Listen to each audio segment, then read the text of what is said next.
bia kamal kanor online TV. Mi jiram jadit kagor jo to bi channel bi support gore jin bi subscribe ke gore jin bi nyak ba kanite ko ken.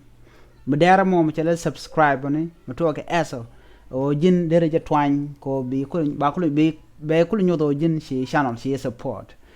kana wo bi rwandin kono ba nun ka bi ka chwalingi an lera bandinga jan gwasa me Miss Borchar ba to ke June 24 ka jan 2023 ke payen bakalian ron pay bakalian ka chanya daro ngwan ron kina daro wide jan daro de diok ajen gwada danam bi changa mo ke ba jen ngar mo ba jen ngar kaje shala de no en ngaran ba ngar ka chanka jen daro ngwan ka pay bakaron kin daro jen daro diok malangar Miss Borchar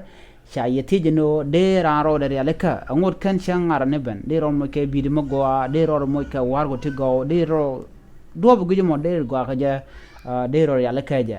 and Miss Borchar chimgi na mo wa ne kontin talwang ke ne kontin la student ne buka ore ke yo to chop ke kin dan de South Sudanese pound me jin VIP shi ko kwart ne kontin ko got politician ne kon riang re wich ka South Sudan gorja buka ore alaka ko kan VIP ne bukan yo to chop ka $4 won yam bukan ka yorpin me jiram nge ti ka VIP section bi bi yo to chop ka $4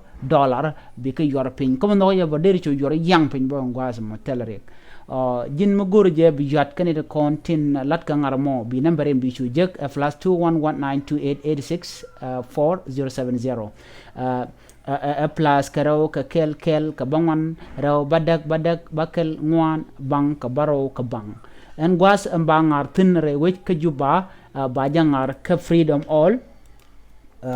ka freedom all ke gwada la ngar la ka ngar katen yen gui gwar balang gui yen ka gwar to chunka gwa ngai kan chunga kan gwar kona belat ke kan gwar kona bana nyod madana talk kan gwar chori ala ka long ko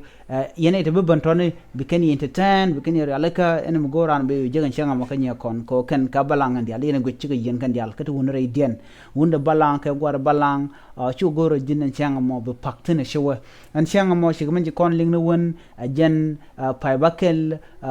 changa ndar ngwan ron kin daro wide jandaro de diok ajen bi show mo ba to ka je mi jiram jidit ka kuijen channel me gorejin bi subscribe gorejin ba bi je nyok bakane ko ken abiata gamal cho apak ka Miss Borchar mi ba to ka jen pai bakel changa ndaro ngwan ka pai ka ron kin daro de diok biata gamal